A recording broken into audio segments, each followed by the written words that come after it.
당 대표가 되겠다는 사람이 징계를 받아서 잘릴까봐 이거를 전전긍긍하고 있어야 되는 이런 상황이 이게 말이 되는 겁니까?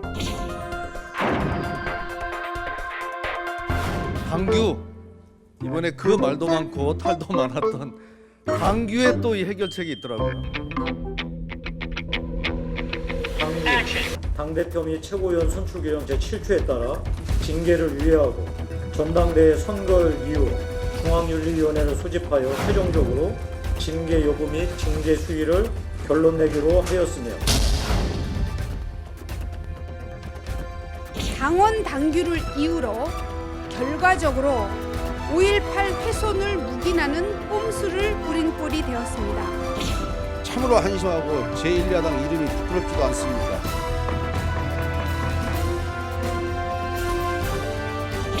자유당은 처음부터 끝까지 무책임하고 안일하기 짝이 없습니다.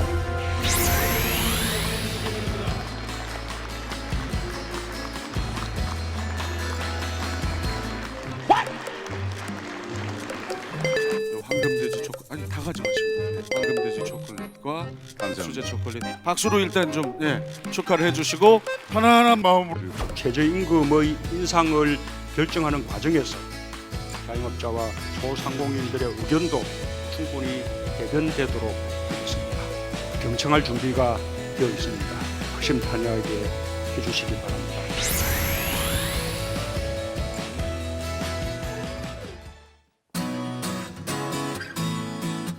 네, 2월 14일 정치부에 시작합니다.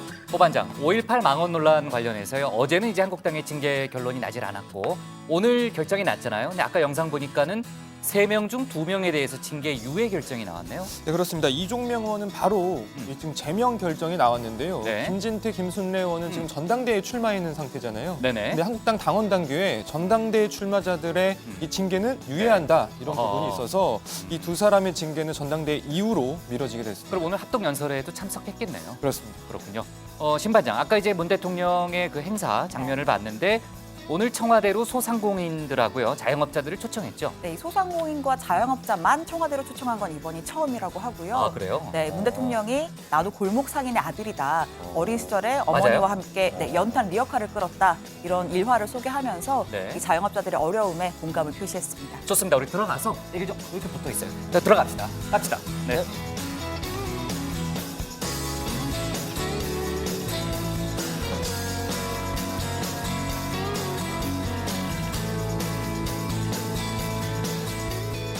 네, 한장들 자리에 앉았으면 정치부회를 시작하죠. 저쪽 베트남 쪽에서는 아직 뭐 추가로 들어온 소식은 없죠. 네. 네, 관련해서 뭐 지금 그 회담장이라든지 또는 이제 트럼프 대통령과 김정은 위원장의 숙소라든지 혹시 이제 결정됐다는 속보가 들어오면 저희가 회의 때 다뤄보는 걸로 하고요.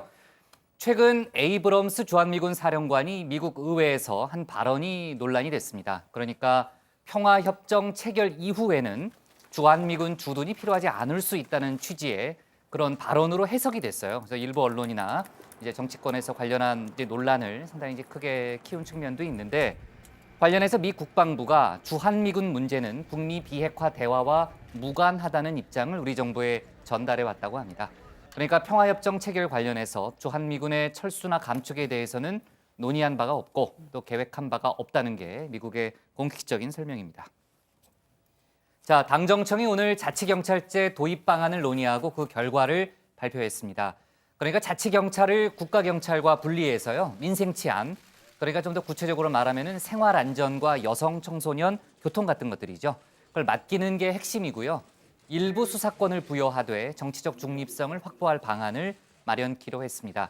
조국 민정수석은 오늘 참석했는데 그 일부 지역을 대상으로 자치경찰제를 시범 실시한 다음에 전국적으로 확대할 거라는 계획을 밝혔고요. 조금 더 자세한 얘기는 최 반장 발제 때 짚어보겠습니다. 자, 아까 이제 고 반장이랑 잠깐은 얘기했는데 오늘 새 자유한국당 대표를 뽑는 전당대회가 2주 앞으로 다가온 시점에서 오늘 오후에 첫 합동 연설회가 열렸습니다. 조금 전에 이제 망언 논란에 휩싸였던 3명 중에 2명이 참석했다 그런 얘기도 했었는데 오늘 여러 가지 발언을 들어보니까요. 그 자극적인 발언도 상당히 많았다고 하더라고요. 지금 카우보이 모자를 쓴 게 보이네요. 지금 김진태 의원. 그 문재인 대통령을 탄핵하라. 그렇지 않으면은 김정은의 노예가 될 거고 우리 국민 모두가 학살당하고 강제 수용소에 끌려갈 거다. 뭐 이런 발언들도 나왔다고 합니다. 지금 5.18 망언 논란으로 가뜩이나 한국당이 시끄럽고 오늘 관련한 속보도 많은데 자세한 내용은 고반장 또 양반장 발제 때 하나하나 짚어보겠습니다. 자, 오늘 정치부회의는요. 먼저 고반장 발제를 들어보면서 5.18 망언 논란 관련한 한국당의 징계 결정 또 논란부터 짚어보고요. 북미 정상회담 등 외교안보 속보와 자영업자들을 만난 문 대통령 얘기를 이어서 해보겠습니다. 당정청이 밝힌 자치경찰제 도입 방안과 사법농단 관련 속보, 또 낙태 실태조사 결과 발표 내용도 함께 알아보겠습니다. 그럼 먼저 고석승 반장의 발제부터 시작하겠습니다.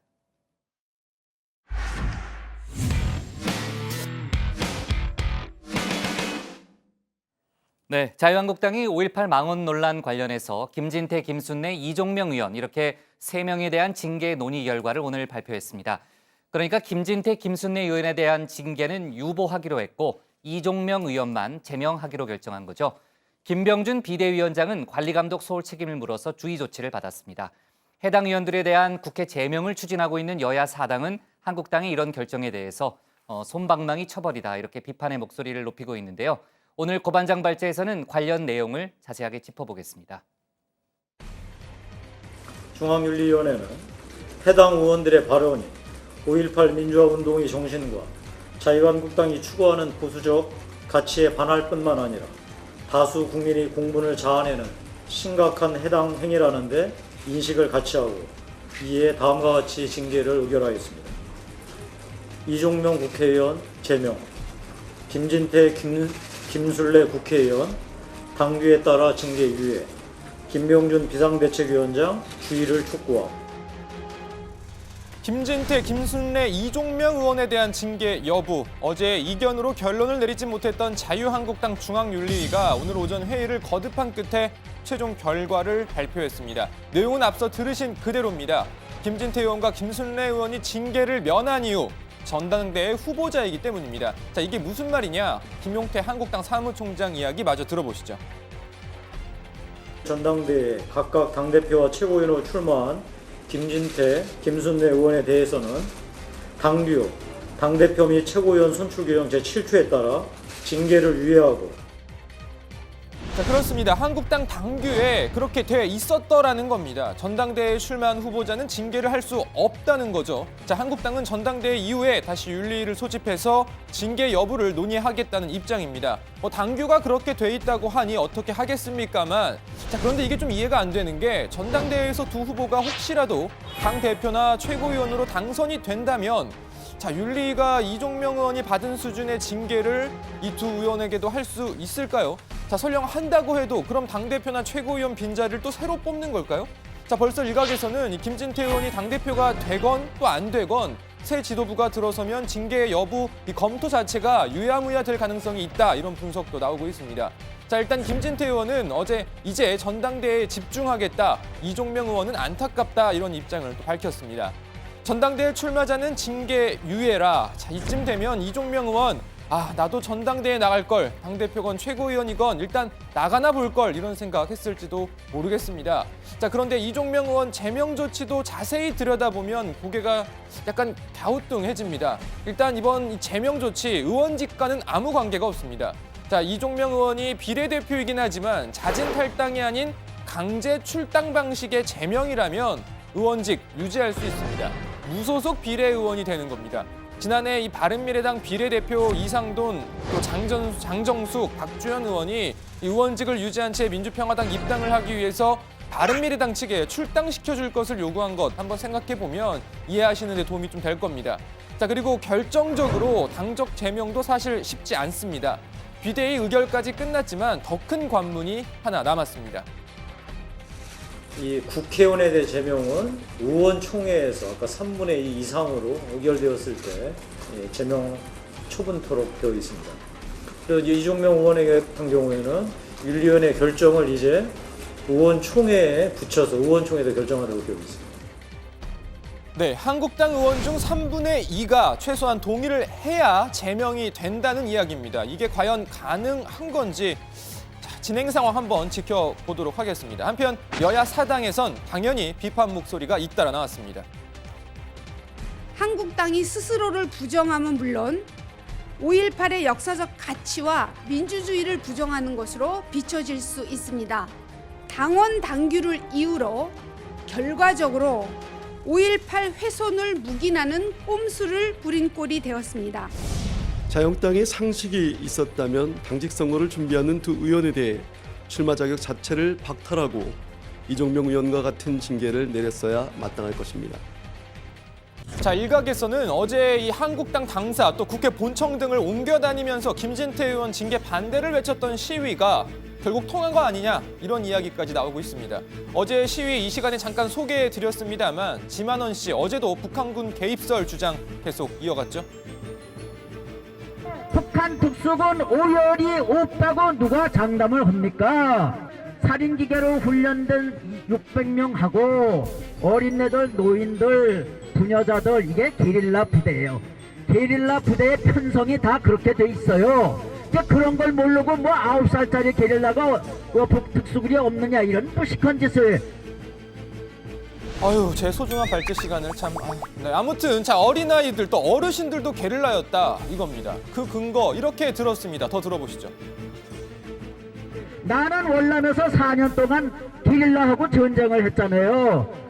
내가 상황 일치를 보니까는 내 눈에는 이건 게릴라전이다 하고 보는데 딴 사람들 눈에는 그게 경험도 없고 배운 것도 미천하고 그러니까 아니 대한민국에서 나 이상의 학력을 가진 사람이 몇 사람이나 돼요. 저 고등학교밖에 안 나온 것들이 말이야 나보다 더 잘났다는 거예요 지금. 다 떠나서 고등학교만 나와서 더 잘나면 안 되는 건가요? 자, 그리고 이 북한군 개입설이랑 학력이랑 무슨 관계가 있는 건지 저도 이 배운 게 없고 미천해서 그런지 모르겠습니다만 잘 저도 모르겠습니다. 자, 이왕 들어본 김에 그날 그 공청회 정말 국회 헌정사에 남을지도 모를 그 발언들 다시 한번 잠깐 듣고 가시죠. 정말 제가 제일 존경하는 지만원 박사님, 또 우리 국회의원 중에서 제가 제일 좋아하는 이종명 의원님이 손을 맞잡고 이렇게 하셨기 때문에 아주 성황리에 잘 끝날 것으로 기대가 됩니다. 예, 저는 정말 이 5.18 문제에서만큼은 우리 우파가 결코 물러서는 안 된다고 생각합니다. 5.18 폭동이라고 했는데 10년, 20년 후에 그게 5.18 민주화 운동으로 변질이 됐습니다. 다시 한번 뒤집을 수 있는 때가 된 거 아니겠습니까? 정부 좌파들이 지금 판을 치면서 5.18 유공자라는 이상한 괴물 집단을 만들어내면서 우리의 세금을 축내고 있습니다. 맞습니까? 네, 다시 한번 오늘 징계 결정 요약해보면 김진태 의원과 김순례 의원은 전당대회 출마자니까 징계 유예, 이종명 의원은 제명, 하지만 확정은 한국당 의원 3분의 2가 동의해야 함. 자, 이상입니다. 오늘 발제 이렇게 정리합니다. 전당대회 출마 김진태, 김순례 징계 유예, 이종명은 제명. 네, 어제 저희가 이제 징계 수위가 당내 징계 수위가 4가지가 있다고 그랬잖아요. 그중에 이제 당원권 정리가 제일 유력하지 않겠느냐 그런 얘기를 했었는데 사실 징계 유예는 생각지도 못했어요. 그죠? 생각지도 못했고 이번 징계 결과를 보면은 물론 이제 당원 당규에 따른 결정이었다고 하지만은 결정 이후에 논란이 더 커지고 있는 이제 그런 상황이라고 보여지고요. 어쨌든 차기 지도부로 부담을 떠넘긴 거 아니냐 그런 평가가 정치권에서 많더라고요. 그렇습니다. 김병준 비대위원장도 바로 그런 부분을 의식해서였는지 오늘 비대위회의에서 이번 징계 관련 배경 설명에 많은 시간을 할애하더군요. 자, 신중하고 엄격하게 따져가면서 처리를 해야 되고 또 그렇게 했다고 생각된다. 여론이 이러니 빨리 잘라내라는 식의 인민재판식 판단을 할 권리는 누구에게도 없다. 여론을 감안하고 존중하더라도 엄격한 법리 판단, 신중한 의사결정을 해야 된다는 게 저희들의 판단이다. 이렇게 얘기를 했습니다. 그러면서 일부에서는 당의 리더십이 흔들린다고 하는데 그렇지 않다. 마지막 1분 전까지 저는 비대위원장으로서의 임무, 의무 다 하고 갈 것이다. 이렇게 얘기했습니다. 그러면서도 또 여당을 비판하기도 했는데요. 김병준 비대위원장, 이 여권에서 이번 문제를 정치 공세로 활용을 하고 있다라고 비판했습니다. 이 김 비대위원장, 이 여당의 정당한 비판까지 회피할 생각은 없다면서도 이 정권의 위기 탈출용 정치 공세 소재로 활용하는 것은 이제 그만두라라고 주장했습니다.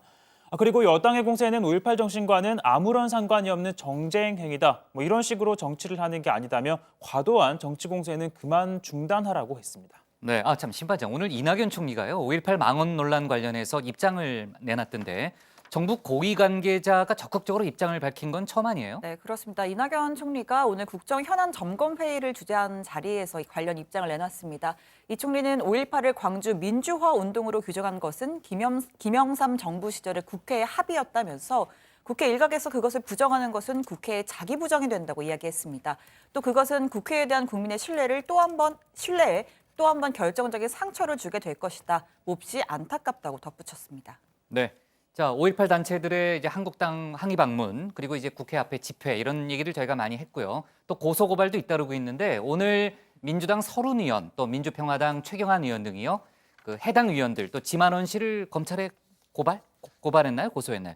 했습니다. 고발했나요? 또 네네. 이 서른 의원, 민병두 의원, 최경환 의원 모두 이 5.18 민주화 운동 유공자들입니다. 또 이들이 오늘 이 자유한국당 새 의원과 지만원 씨를 명예훼손과 모욕 등의 혐의로 검찰에 이제 고소를 한 건데요. 고소네요. 고소한 고소장이라고 건데요. 돼 있네. 저한테 왜 고발이라고 그랬어요? 제가 예. 잠깐 착각했습니다. 네. 아무튼 이 서른 당사자니까. 예, 그렇죠. 네. 서른 의원은 이 고소장을 제출하기 전에 기자들과 만난 자리에서 묵과할 수 없는 망동을 벌였기 때문에 5.18 유공자의 한 사람으로서 고소장을 제출하기로 했다면서 반드시 응징해서 광주 5.18을 훼손하는 이런 짓들을 못하게 해야 한다 이렇게 말했습니다. 또 이 최경환 의원은 5.18은 전두환 일당의 범죄로 사법적 심판을 한 사안인데 국회의원들이 망발을 하면서 사법 질서를 망가뜨리고 있다 이렇게 밝혔습니다. 최경환 의원 이야기 잠시 들어보시죠.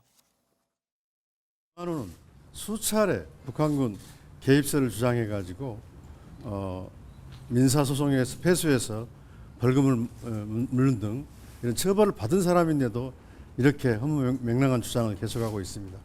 이번에 확실하게 우리 사법부가 사법당국이 신속히 재판을 해서 이걸 바로 잡아서 사법정의 또 역사정의를 세워주시기를 당부드립니다. 네, 그리고 이번 여파 때문인지는 모르겠는데 그동안 전당대회 효과, 컨벤션 효과로 제가 많이 얘기했는데 상승세를 탔던 한국당 지지율이요 다시 떨어졌더라고요. 그렇습니다. 이렇게 될 줄 알았는데 역시나 데이터가 증명을 합니다. 최근 이른바 전당대회 이 컨벤션 효과, 민주당 인사들의 이런저런 논란에 따른 반사 이익으로 30% 곧 넘을 것이다 이랬던 한국당 지지율 다시 20% 중반으로 떨어졌습니다. 자, 리얼미터가 TBS 의뢰로 전국 성인 1,507명을 대상으로 조사한 결과 한국당 지지율 전주보다 3.2%포인트 하락한 25.7%로 집계됐습니다. 조사기관이 11일부터 13일까지였던 걸 감안하면 이번 망언 논란 크게 작용한 걸로 보이는데요. 반면 민주당 지지율은 전주보다 2%포인트 오른 40.9%를 기록해서 다시 40% 선을 회복했습니다. 네, 자 아까 이제 고소 얘기도 했는데 이번 망언 논란 관련해서요 해당 의원들을 규탄하는 대규모 집회도 속속 벌어진다면서요? 네, 오는 토요일이죠. 16일에 광주에서 열립니다. 광주광역시와 5월 관련 단체 등으로 구성된 이 자유한국당 3인 망언위원 퇴출과 5.18 역사 왜곡 처벌법 제정을 위한 광주 범시민운동본부가 도청 광장과 금남로 일대에서 범시민 걸기대회를 개최하기로 했고요. 운동본부 측은 이날 걸기대회에 한 시민 10,000여 명 이상이 참여할 것으로 예상을 하고 있습니다. 이 본부 측은 두 번 다시 5.18 역사가 유린당하거나 치욕을 당하지 않아야 한다는 결의를 가지고 본격적인 범시민운동을 전개한다고 밝혔고요. 이 집회는 오는 23일에 서울 광화문 광장에서도 이어질 예정입니다. 네, 이렇게 대규모 걸기대회 외에도요 소규모 집회나 입장문 발표도 이어지고 있습니다. 어제는 김진태 의원 지역구죠. 이 강원도 춘천에서 5.18 민주화운동 유공자들이 이 한국당 의원들을 규탄하는 집회를 열었습니다. 그리고 또 해외에도 있는데요. 독일에서 5.18 광주 민주화운동 기념행사를 준비 중인 제-유럽 5월 민중제 준비위원회도 성명을 냈습니다. 전 세계가 인정하는 5.18의 역사적 가치를 부정하고 국민과 헌법을 모독하는 범죄적인 발언에 대해 법적인 처벌을 해야 역사는 바로 설 수 있다라고 했습니다. 네, 오늘도 이제 오후 7시인가요? 그 자유한국당 당사 앞에서 진보 시민단체가 주최하는 촛불 집회가 열린다 그런 얘기를 들었고요. 네, 하여간 여러 가지 지금 혼란스러운 그런 상황이네요. 자, 오늘 기사 제목 이렇게 정리하겠습니다. 이종명, 제명, 김진태, 김순례는 징계 유예로 제목을 잡겠습니다. 다음은 신혜원 반장의 발제를 들어보겠습니다.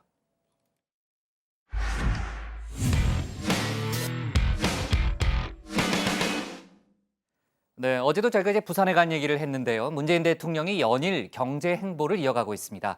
오늘은 자영업자와 소상공인들을 청와대로 초청했죠. 최저임금 인상이 어려움을 가중시킨 측면이 있다. 이렇게 얘기를 했고요. 인상 결정에 업계 의견을 충분히 반영하겠다고 말했습니다. 이런 가운데 2차 북미 정상회담을 위한 남북미 그리고 주최국 베트남의 움직임 역시 더 빨라지고 있습니다. 오늘 신반장 발제에서는 청와대발 뉴스와 외교안보 속보를 함께 짚어보겠습니다. 네, 청와대 영빈관에 골목상권 르네상스라는 문구가 적힌 배경막이 걸렸습니다. 요새 한창 인기가 높은 한 예능 프로그램 제목처럼 이 지역 경제 또 자영업, 소상공인을 상징하는 골목 살리기 노력이 각계각층에서 이어지고 있죠. 문재인 대통령이 이 골목 사장님들을 청와대로 초청했습니다.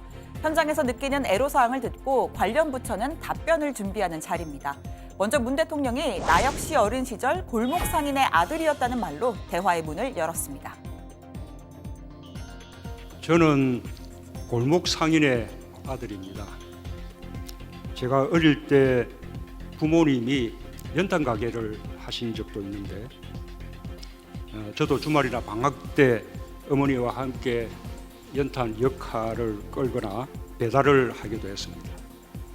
그때 어린 마음에 일이 힘든 것보다 온몸에 검댕을 묻히고 다니는 것이 참으로 창피하게 그렇게 생각을 했었습니다. 자식에게 일을 시키는 부모님들 마음이야 또 오죽하겠습니까? 네, 지난해 유독 많은 자영업자들이 한파에 시달렸습니다. 장사를 계속할 수도 그만둘 수도 없다면서 어려움을 호소했죠. 수치로도 확인이 됐습니다. 지난 한 해 동안 자영업자들의 체감 경기 지수는 역대 가장 큰 폭으로 떨어졌습니다. 경기 판단 소비자 동향 지수는 1월 84에서 시작해서 59까지 25포인트 하락했고요. 미래를 보는 경기 전망 지수도 마찬가지입니다. 99에서 67까지 32포인트가 떨어졌습니다.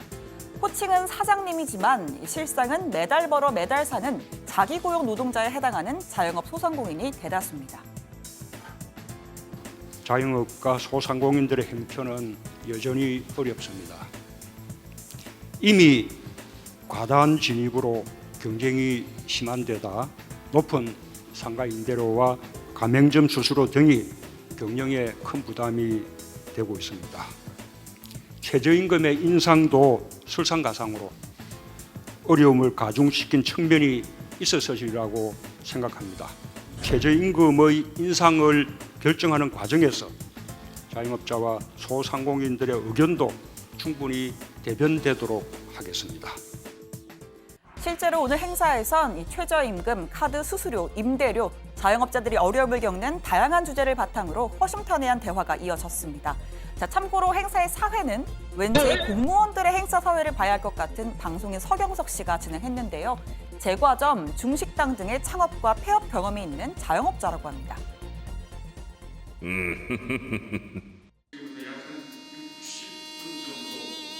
난감하네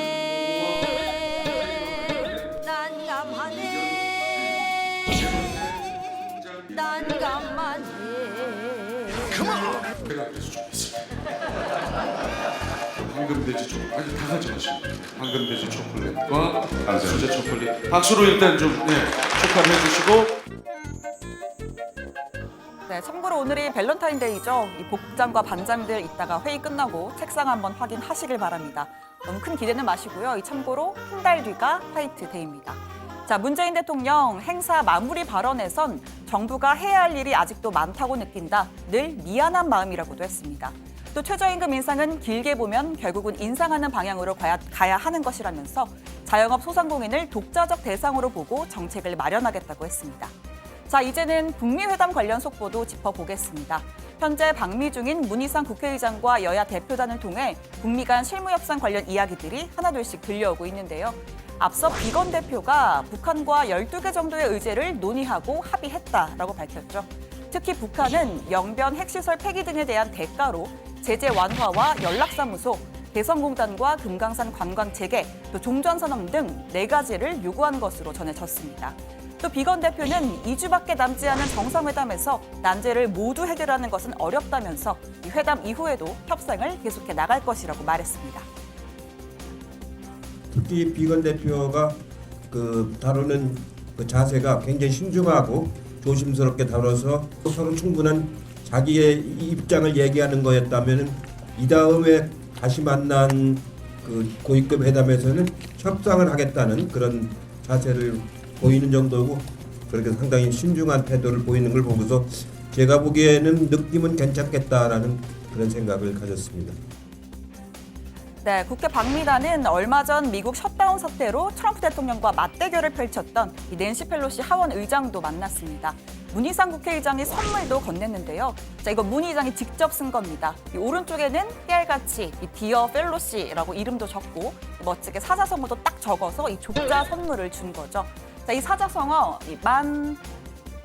문 의장의 설명으로 들어보겠습니다. 한자어 사자성어로 만전필동이라고 이렇게 얘기해봤습니다. 이 말은 황하가 중국에 있는 세계에서 제일 긴 강입니다. 황하가 10,000번을 굽이쳐 흘러도 결국 동쪽으로 흘러들어간다 그런 뜻입니다. 여러 우여곡절과 변수에도 불구하고 결국은 한반도의 완전한 비핵화, 특히 북한의 비핵화와 한반도 평화에 꼭 성취가 있으리라는 그런 의미입니다.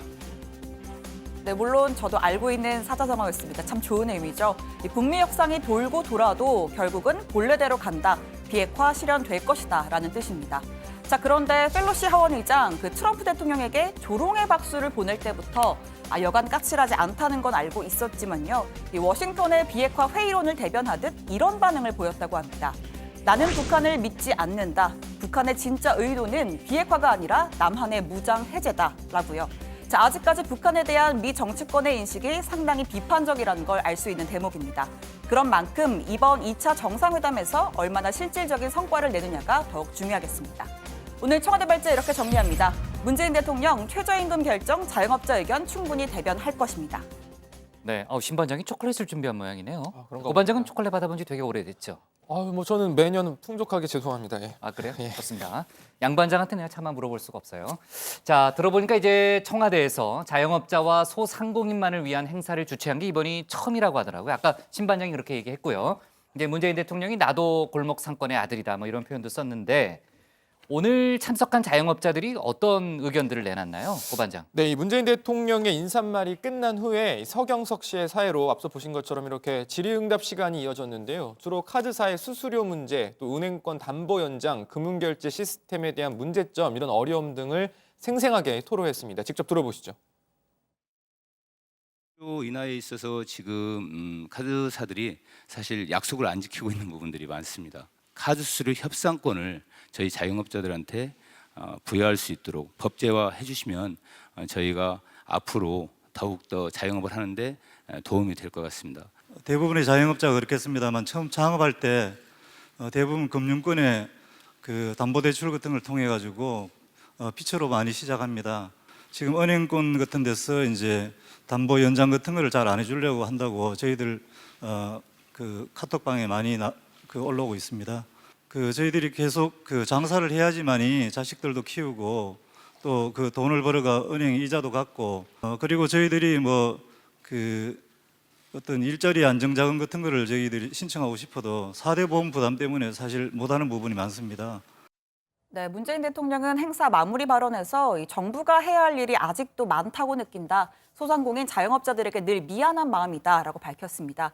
그러면서 최저임금 인상은 인상 속도라든지 인상 금액 부분에 대해서 여러 생각이 있을 수 있지만 길게 보면 결국은 인상하는 방향으로 가야 되는 것이라면서 이 소상공인을 경제정책의 중요 분야로 놓고 독자적인 정책 대상으로 보고 정책을 마련하겠다고 말했습니다.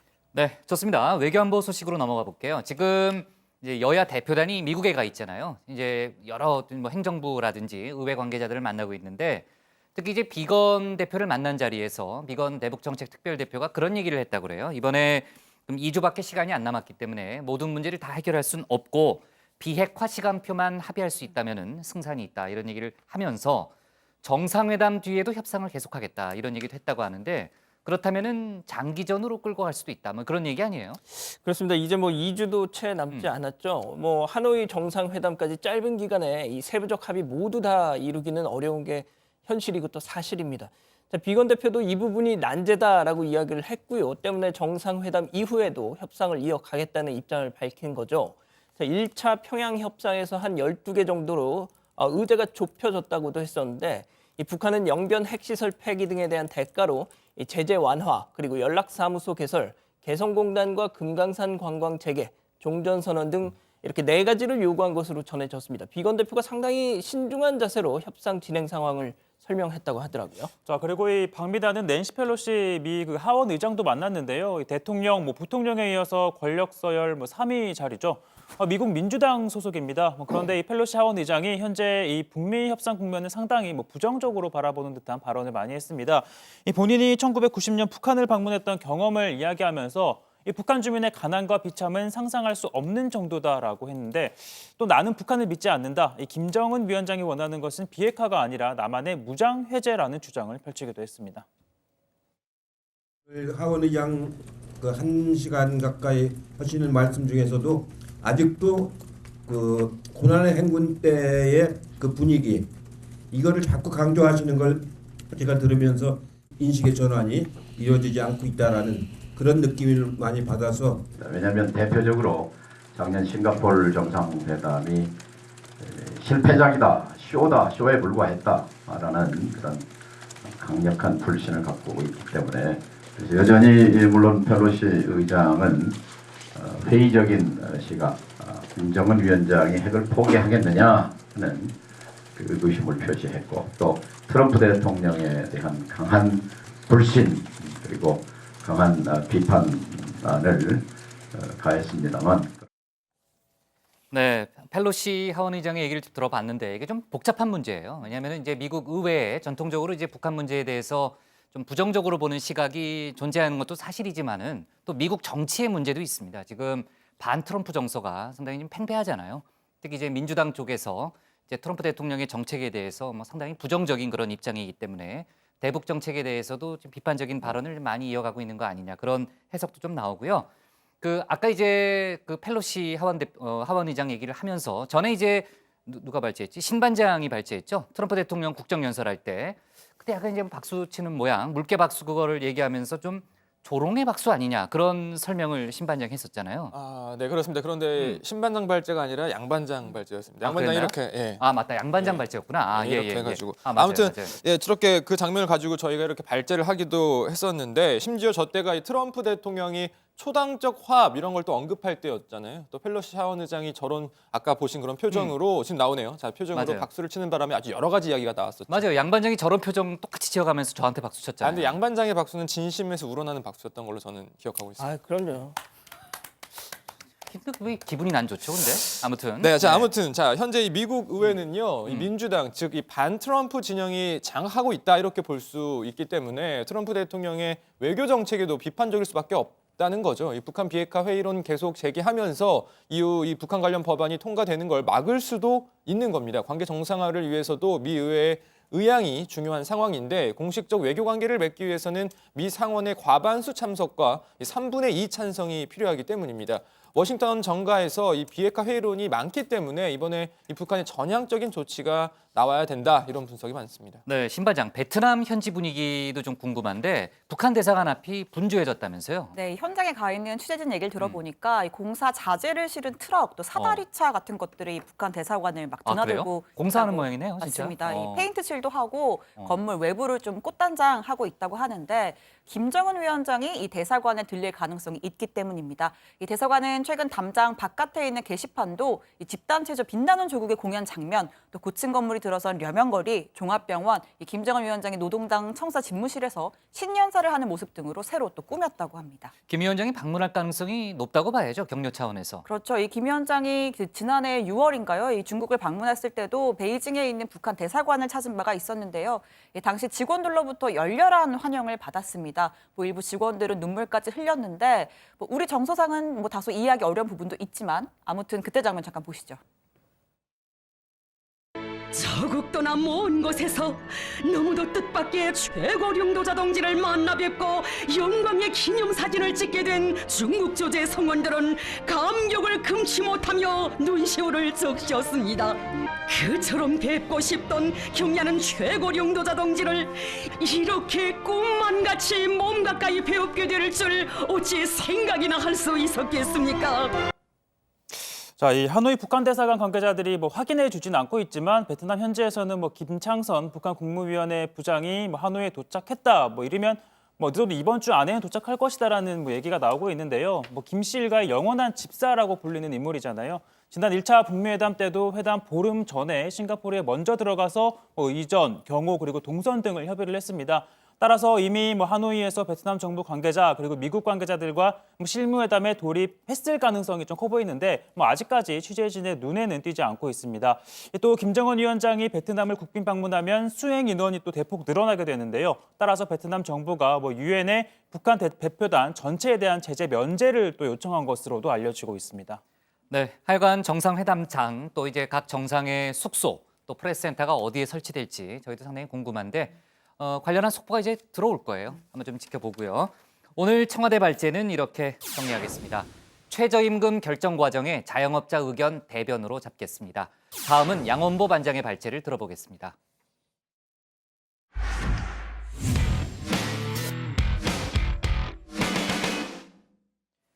자유한국당 전당대회의 첫 합동연설회가 오늘 오후 대전에서 열렸습니다.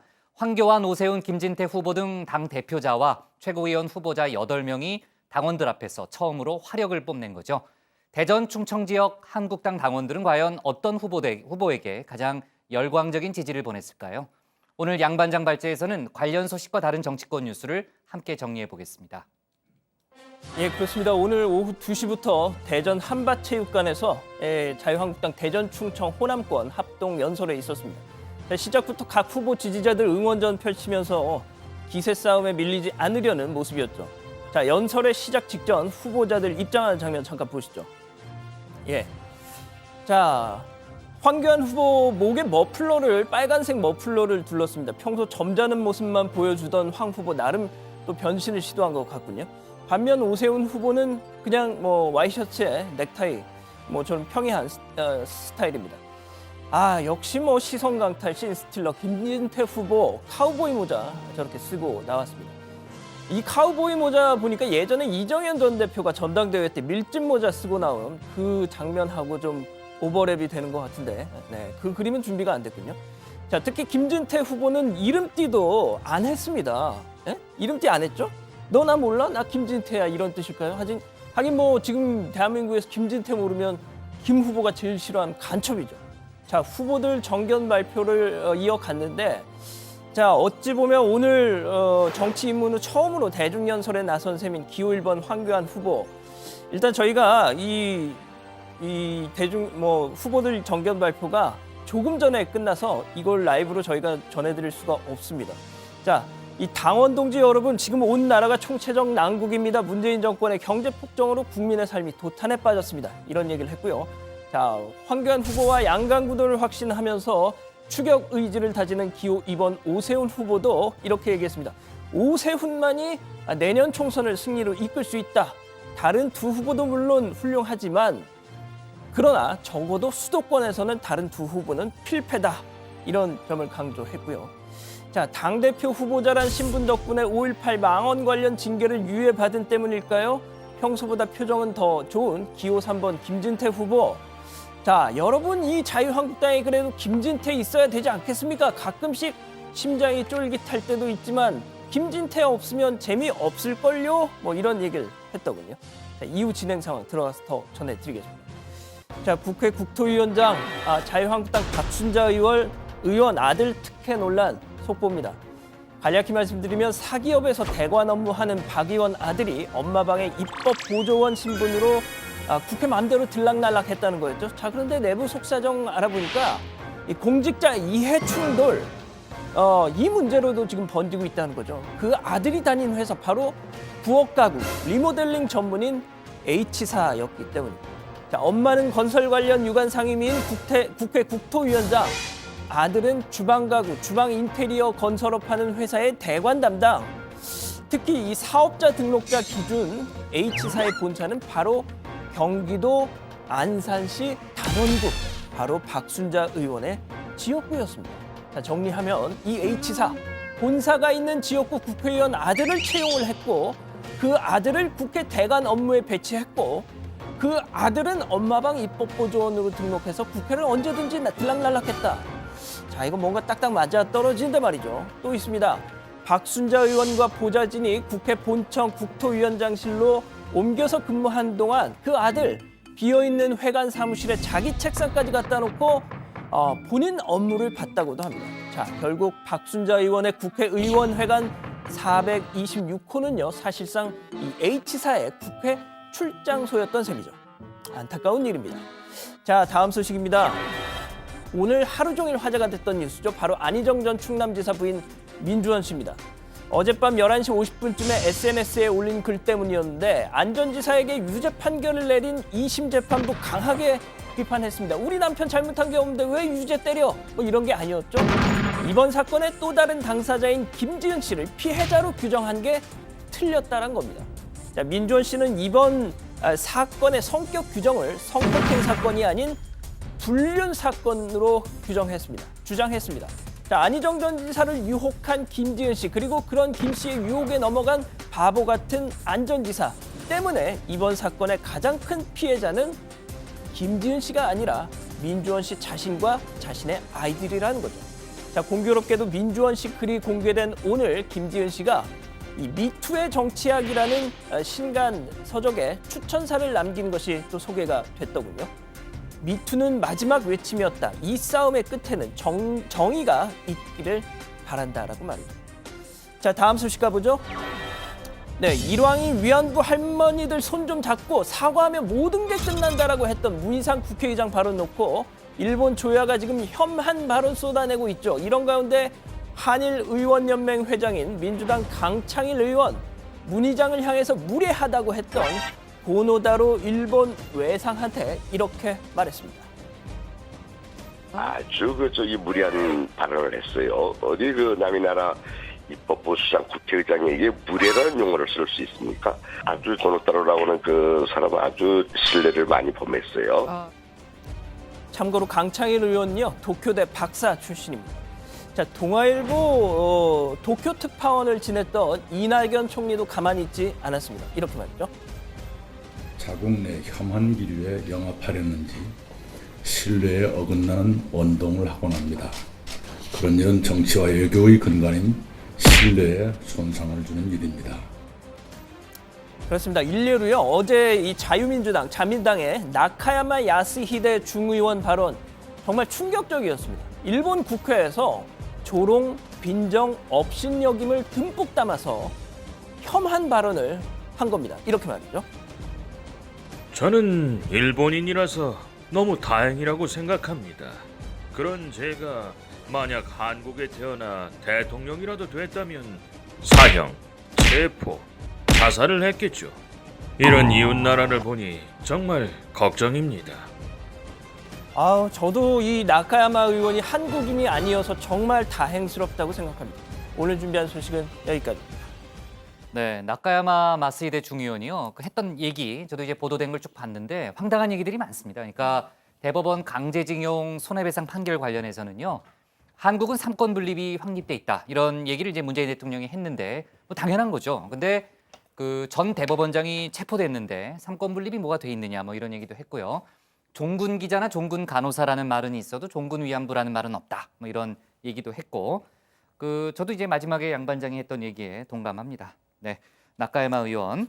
자, 그나저나 이제 한국당 전당대회 합동연설회가 오늘 오후에 처음 대전에서 열렸는데, 그 응원전이 장난 아니던데요.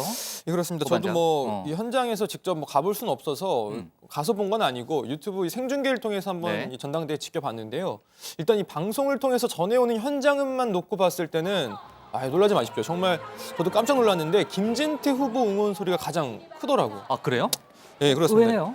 저도 약간 좀 놀랐는데 이게 가만히 생각해 보면 이른바 이 태극기 부대 회원들이 대거 한국당 책임당원으로 가입했다는 소식 많이 전해 나왔었는데, 자, 이 김진태 의원 출마 선언 때는 무려 4천여 명의 지지자들을 세워놓고 출사표를 던지지 않았습니까? 워낙 또 응집력이 강한 나름의 팬덤을 몰고 다니기 때문에 이런 합동 유세 현장에서는 김진태 후보가 현장 분위기를 휘어잡는 데는 더할 나위가 없다, 이런 분석이 나옵니다. 네, 뭐 정치권에서는 이제 황교안, 오세훈 2파전이다 이런 얘기를 많이 하지만 또 현장 분위기는 뭐 다르네요. 지금 고반장 얘기 들어보니까.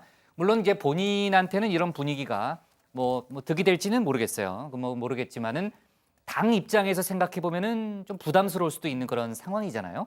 어떻게 봐요, 심 반장? 일단 이 당대표 출마한 김진태 후보 또 최고위원 출마한 김순례 후보 지금 매일 수백 통의 응원 문자를 받는다고 합니다. 특히 김순례 후보는 태극기 부대 응원에 힘이 난다. 덕분에 인지도가 올라서 좋다라는 얘기까지 했다는 건데요. 오늘 합동 유세장에서도 김진태 후보 지지자들이 김순례 후보가 등장하자 이름을 막 연호하면서 열광적인 지지를 보내더라고요. 오늘 현장 상황만 보면 이 두 사람이 당 윤리위에서 징계가 논의됐던 사람들이 맞나 싶을 정도로 분위기가 완전히 달랐습니다. 네. 자, 뭐 청년 최고위원회 출마한 어떤 후보 앞서 제가 간단히 얘기했지만요. 선거 슬로건이 문재인을 탄핵하라 뭐 그런 내용이었고요. 아주 자극적인 발언을 많이 했더라고요. 네. 김순례 후보의 그 연설 내용 아까 뭐라 그랬죠? 그 태극기 부대 덕분에 인지도가 올라갔다 뭐 그런 얘기를 어제 했다는 거 아니에요? 오늘 연설 내용에서는 뭐 특이한 점이 없었어요. 네, 어제 5.18 덕분에 인지도가 올라서 너무 좋다라고 했다 이런 얘기가 나왔었는데 김순례 후보 당 윤리위 징계 유예를 받은 때문인지 아주 자신감이 넘치는 표정이었는데요. 직접 한번 들어보시겠습니다. 매일 자고 나면 제가 죽고 있습니다. 또 죽고 있습니다. 존경하는 당원 동지 여러분, 저 살고 싶습니다. 여러분 살려주시겠습니까? 자, 그리고 또 이 한 분 어제 양 반장이 소개해드렸었는데 한국 무궁화회 총재, 이 무궁화 박힌 고운 한복만 입고 다닌다는 김정희 후보 좀 소개해드리겠는데요. 이게 당사자가 같은 생각을 하는지 모르겠는데 이 김 후보는 아예 황교안 후보 러닝메이트임을 자임했는데요. 한번 들어보시죠. 황교안 전 총리님과 힘을 합하여 혼신의 힘을 다해 뛰겠습니다. 이 한 몸 던지겠습니다, 여러분. 네, 연설 내용들이 대단하네요. 그거 하나하나 좀 뜯어보면요. 내일 저희 회의 때 다시 한번 또 소개를 좀 하죠. 네. 자, 민주원 씨 얘기를 좀 해볼게요. 그러니까 한마디로 안희정 전 지사 사건은 미투가 아닌 불륜 사건이다. 그러니까 그 김지은 씨는 피해자가 아니라 우리 가정을 깬 가해자다. 그런 주장을 하고 있는 거죠. 네, 민주원 씨 자신의 소셜 미디어에 글을 올려서 이런 주장을 한 건데요. 이 상하원 사건을 다시 언급하면서 그런 주장을 한 겁니다. 기억하실 텐데요. 지난 1심 당시 증인으로 출석해서 공개를 했던 내용입니다. 상하원 사건이면은 전에 저희도 한번 회의 때 다뤘던 그러니까 충남 보령에 있는 콘도에서 새벽에 벌어졌다는 그 사건을 얘기하는 거죠? 그렇죠. 예, 2017년 8월 당시 주한 중국 대사를 초청해서 그 상하원 리조트에 머물렀다가 그날 새벽에 벌어진 일이었죠. 자, 민주원 씨는 당시 1층에 머물러 있던 김지은 씨가 자신과 안 전 지사가 자고 있는 2층 침실에 몰래 들어와서 침대 발치에서 두 사람을 내려다봤다 이렇게 주장을 했었죠. 침실을 몰래 들어올 정도로 자신의 남편과 보통 사이가 아니었다 이런 말이었습니다. 근데 고 반장, 항소심 재판부가요. 지금 저희가 얘기한 상하원 사건과 관련한 민 씨의 주장을 받아들이지 않은 거잖아요. 그렇습니다. 또 민주원 씨는요 SNS에 자기 부부가 묵었던 상하원 객실 사진을 올려놓고 김 씨의 주장을 조목조목 비판했습니다. 김지은 씨는 법정에서 안희정 씨의 부적절한 만남을 저지하기 위해 침실 앞에서 쪼그려 앉아 지키고 있다가 방문 불투명 유리를 통해 누군가를 마주쳤을 뿐이다 이렇게 말했는데 민주원 씨는 김 씨의 모든 주장이 거짓말이라면서 객실 구조상 그럴 수 없다고 반박을 한 겁니다. 그러면서 두 번이나 성폭력 피해를 입은 사람이 안희정 씨의 미래를 저지하기 위해서 성폭력 가해자의 부부 침실 문 앞에서 밤새 기다리고 있었다는 주장이 어떻게 수긍할 수 있는 건지 재판부의 판단을 받아들이기 어렵다고도 했습니다. 네, 안희정 전 지사의 부인 민주원 씨의 주장 내용을 저희가 이제 소개했는데 관련해서 김지은 씨 측의 반론이 나온 건 있습니까? 네, 김지은 씨의 변호인이 이렇게 얘기를 했습니다. 민주원 씨의 주장은 새로운 사실이 아니고 공개된 1심 법정에서 이미 다 주장했던 증언이라면서 항소심에서 신빙성에 의심이 있고 다른 객관적 사실을 뒷받침하여 배척당한 것인데 페이스북에 글을 올려서 이렇게 2차 피해를 가하는 것에 대해서 매우 유감스럽다라고 했습니다.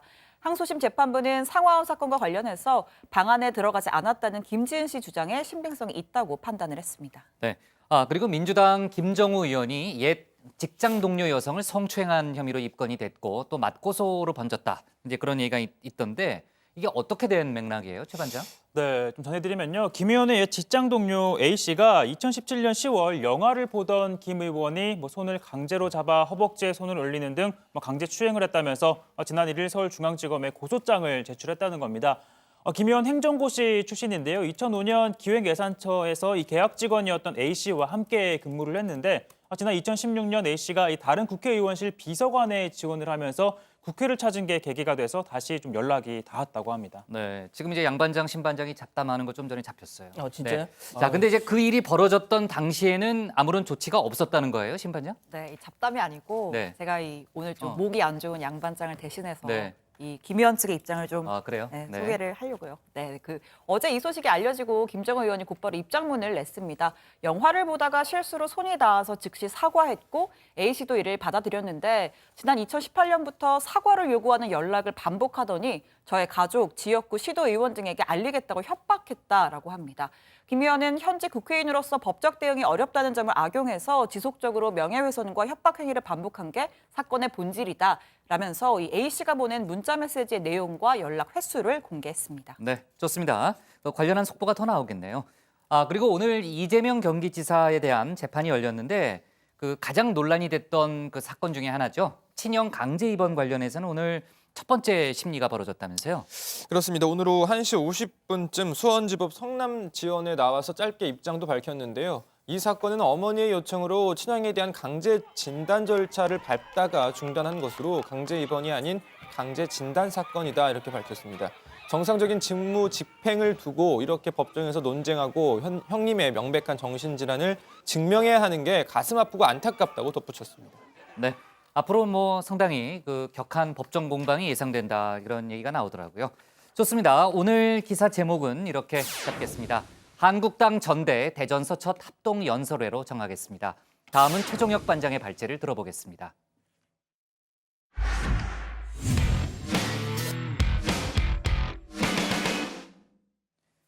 민주당과 정부 청와대가 올해 5개 시도에서 자치경찰제를 시범 실시하고 2021년까지는 전국으로 확대키로 했습니다. 주민 밀착형 민생 치안 사건은 자치경찰이 맡고 또 강력 사건은 국가경찰이 맡는다는 그런 계획이죠. 당정청은 자치경찰제 도입을 시작으로 해서 검경 수사권 조정 등 권력기관 개혁에도 속도를 내겠다는 입장입니다. 오늘 최 반장 발제에서는 정부 여당의 자치경찰제 추진 관련 소식을 자세하게 짚어보겠습니다. 네, 현재 우리 경찰 제도는 국가경찰제입니다. 이 경찰청장이 시도별 지방경찰청을 두고 전국 경찰을 지휘하는 방식이죠. 반면 자치경찰제는요, 지방자치단체 밑에 이 경찰을 두게 됩니다. 각 주, 도시마다 별도의 경찰 조직을 운영하고 있는 미국이 대표적인 예입니다. 오늘 미 의회가 주최한 청문회에서도 미국 내 테러가 심각한 문제로 거론됐습니다.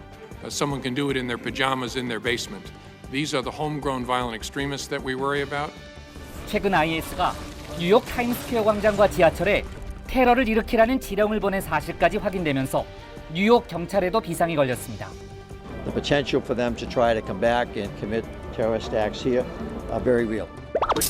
미국 사법당국은 이번 사건을 계기로 미국 본토의 IS 수종자들을 걸러내는 작업에 박차를 가할 계획입니다. 자, 준비한 영상이 좀 길었지만 이 국가경찰과 자치경찰을 설명하기에 아주 훌륭한 리포트였습니다. 자, 먼저 등장한 연방수사국, 즉 FBI는 미국 전역의 수사권을 행사하고요. 이 두 번째 나온 뉴욕경찰이 바로 이 뉴욕시티만 관할하는 겁니다. 자, 그리고 마지막에 나온 분은 보도국과 정치부 회의를 다 관할하고 있죠. 자, 아무튼 이 NYPD 뉴욕경찰, LAPD 로스앤젤레스 경찰, SFPD 이 샌프란시스코 경찰이 미국 3대 경찰국으로 꼽히죠. 자, 당정청은 올해 안에 5개 시도에서 시범 실시할 계획이라고 밝혔습니다. 이 서울과 세종, 제주 그리고 논의 중인 2곳인데요. 자, 우리도 앞으로는 서울경찰, 세종경찰, 제주경찰 이런 식의 명칭이 등장할 것으로 보입니다. 자, 국가경찰제에서는 각 지방경찰청장을 대통령이 임명하지만 자치경찰제에서는 시도지사에게 그 임명권을 부여하기로 했습니다. 자, 그러니까 서울은 박원순 시장, 제주는 원희룡 지사 등이 자치경찰 본부장 등을 임명하게 됐는데 이 지역 특성에 맞는 치안 정책을 펼칠 수 있도록 하겠다는 취지입니다. 다만 단체장 입맛대로 자치경찰이 휘둘릴 우려가 있는 만큼 시도경찰위원회를 만들어 관리 감독을 하기로 했습니다. 자, 그럼 국가경찰과 자치경찰의 업무는 어떻게 나뉘느냐? 자, 강력사건이나 정보 및 매사, 과학수사 등은 국가경찰이 전담을 합니다. 자, 그리고 자치경찰은 이 생활안전, 여성, 청소년, 또 교통 등 생활안전과 밀접한 민생 치안을 맡게 되는데요. 자, 이에 따른 수사권과 또 사건 현장을 보존할 수 있는 초동 조치권을 부여키로 했습니다. 이에 따라 자치경찰은 일부 성폭력, 가정폭력, 학교폭력 사건의 수사를 할 수 있으며 특히 교통사고 조사의 상당 부분은 자치경찰이 처리하게 될 것으로 기대합니다. 자, 이렇게 국가경찰과 자치경찰 업무가 나뉘면 이런 의문이 떠오릅니다. 자, 국민들은 사건이 발생했을 때, 이런 폭행 사건 말이죠. 발생했을 때, 자, 이건 강력 범죄니까 국가경찰에 신고하고 또 어떤 건 생활안전 문제니까 무슨 범죄죠 이거? 네, 생활안전 문제니까 자치경찰에 신고해야 하는 건가라고 할 텐데, 자, 그러나 국민들이 판단하는 건 어렵습니다. 그리고 1분 1초를 다투는 상황에서 이걸 구분해서 신고하는 것 자체가 말이 안 되죠. 그러니까 국민들은 그냥 지금처럼 112로 신고하면 됩니다. 112 종합상황실에 국가경찰과 자치경찰의 합동 근무 체계를 갖추고 범죄 발생 등 긴급한 상황에서의 현장 대응은 국가경찰과 자치경찰 상호협조와 응원을 통하여 신속하게 이루어지게 함으로써. 자, 그렇다면 이 자치경찰 공무원들은 새로 채용을 하느냐? 자, 그건 아닙니다. 현재 경찰 총 인력은 약 11만 7천여 명인데요. 자, 이 가운데 4만 3천여 명을 단계적으로 지자체 소속으로 이관하기로 했습니다. 그러니까 국가직 공무원인 국가경찰과 달리 이 자치경찰은 지방직 공무원이 되는 겁니다. 자, 그런데 이 경찰 입장에서는요. 아니, 난 국가직 시험을 봐서 경찰이 됐는데 왜 갑자기 지방직으로 바뀌어야 하는 거지? 라면서 불만을 제기할 수 있을 겁니다. 따라서 처우나 신분이 불안정하지 않도록 당분간은 지자체 소속도 국가직으로 하되 단계적으로 지방직 전환 방안을 검토하고 있습니다. 자, 그리고 또 새로운 조직이 생겼으면 당연히 예산도 더 들 겁니다. 그런데 이 문제는 이 지자체마다 살림살이 규모가 다르기 때문에 결국에는 국민들이 받는 치안 서비스가 지역별로 차이가 발생하는 상황으로 이어지게 될 텐데요. 따라서 초기에는 국비를 지원해서 지역별 편차가 없도록 하고 또 장기적으로는 국가가 지자체에 주는 교부세를 검토하고 있습니다. 재정의 안정성을 위해서 예를 들면 자치경찰 교부세 등과 같은 방식으로 장기적으로 안정적인 재정 대책을 만드는 것을 지금 검토하고 있고 재정당국과 충분히 관련된 방안에서는 협의가 됐기 때문에. 자, 민주당은 이 같은 안을 담은 법안을 발의를 해서 조속히 통과시키겠다는 입장을 밝혔는데요.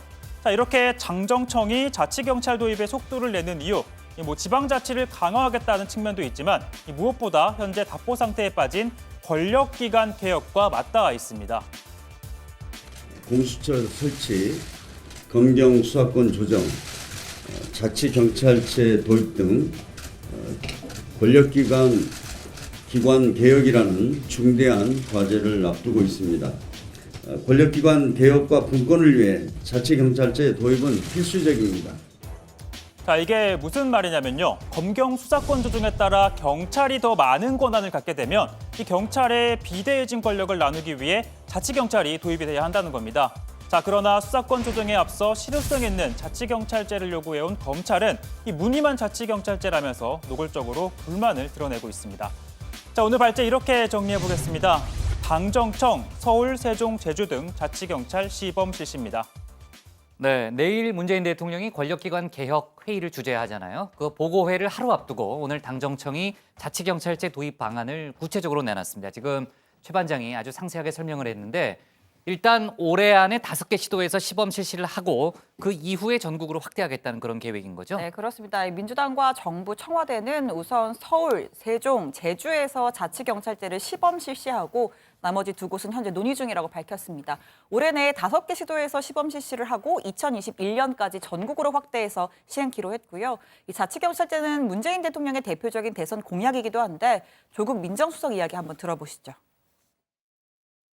만약 이 확대가 실현된다면 헌정사상 유례없는 최초 일이 될 것입니다.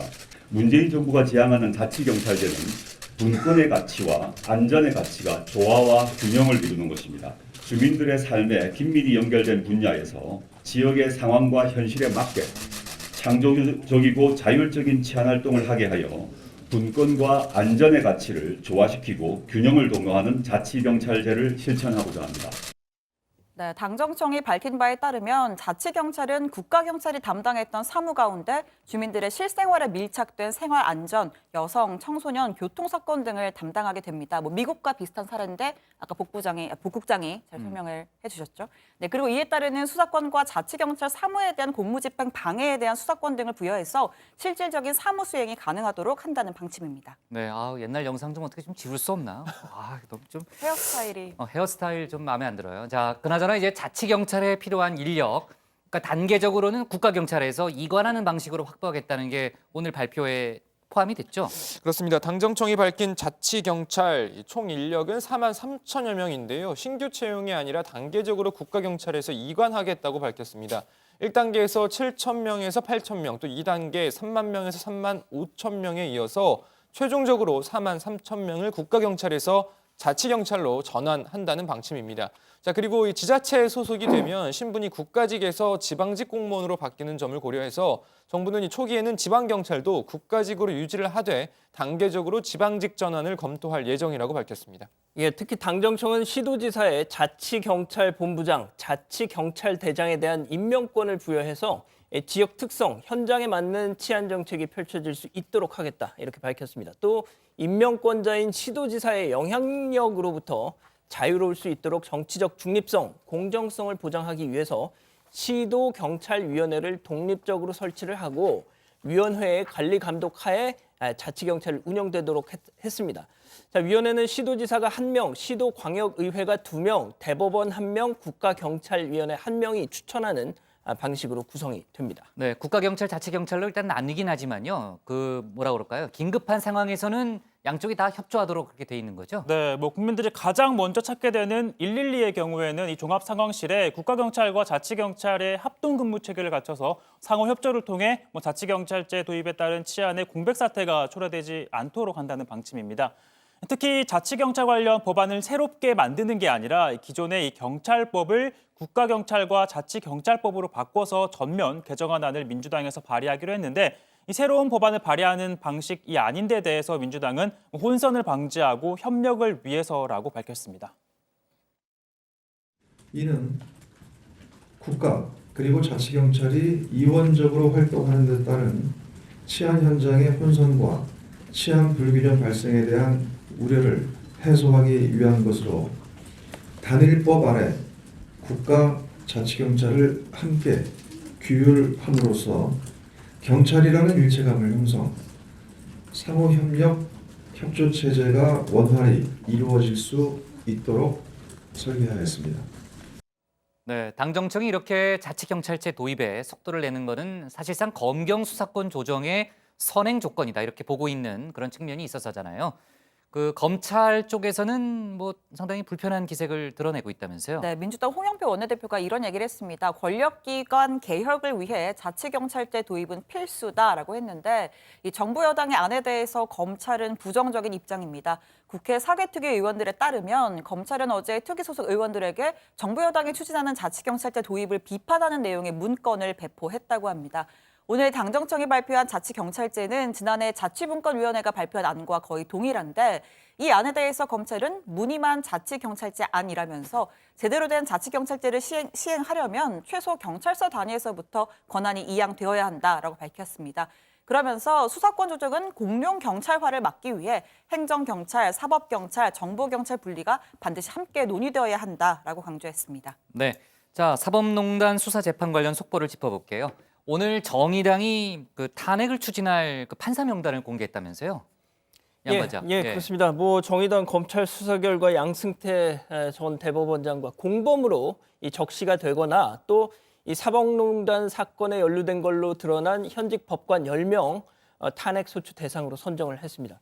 자, 권순일 대법관, 서울고법 이규진, 이민걸, 임성근 부장판사, 마산지법 김민수, 창원지법 박상원, 울산지법 정다주 부장판사 등입니다. 자, 정의당은 당초 15명을 탄핵 대상으로 검토를 했지만 논의를 통해서 5명을 줄였습니다. 특히 권순일 대법관에게 주목을 했는데 윤소하 원내대표는요, 이 권 대법관이 양 전 대법원장 공범으로 지목되는 등 혐의가 중대하다 이렇게 강조했습니다. 권순일 대법관은 일제강제징용 소송 지연 관여 및 해외 파견 법관 청와대 거래 의혹, 통상인권 관련 문건 작성 지시, 국정원 대선 개입, 상고심 개입, 상고법원 반대, 현직 법관 사찰 및 국제인권법 연구의 불이익 시도 등 그 혐의만 해도 매우 중대하며 사법농단의 정점에 있었던 당사자인 권순일 대법관이 반드시 포함되어야 한다는 것이 정의당의 입장이며 의지입니다.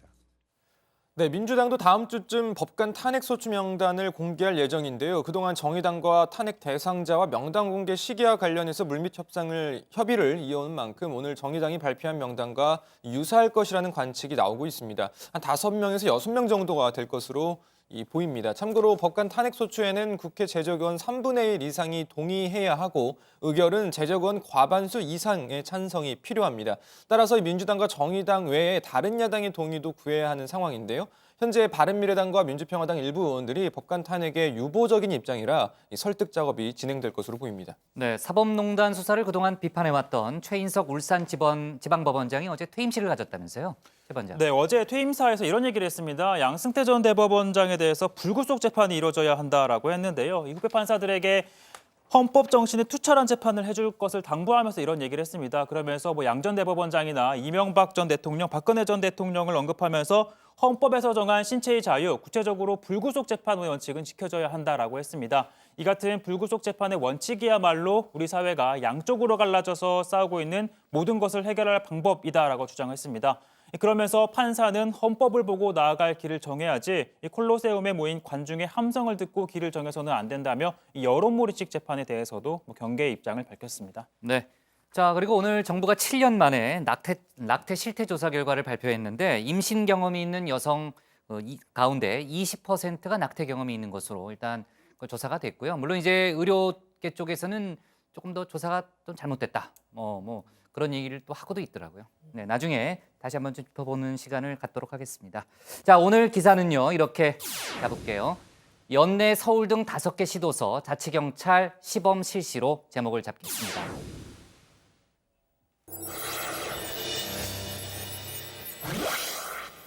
네, 응답하라 다정의 시간이 돌아왔고요. 최 반장, 오늘 어떤 의견들이 들어와 있나요? 네, 오늘 한국당 박순자 의원 아들의 프리패스 논란 관련 의견이 많았습니다. 다정의 가족 다크레이님은 반납하고 끝, 사과도 없네라고 했고요. 뒤뜰님은 전수조사 가자 했습니다.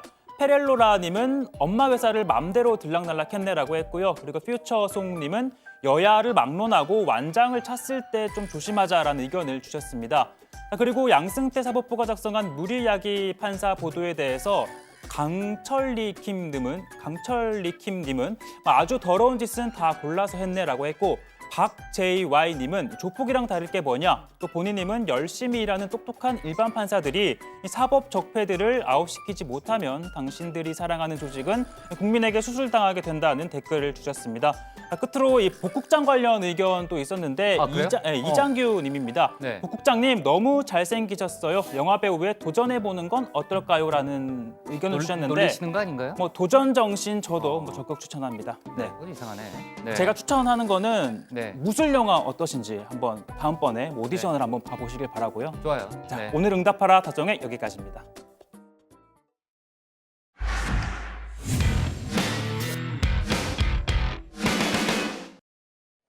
네, 미리 보는 내일 복국장의 60초 리뷰 시작합니다.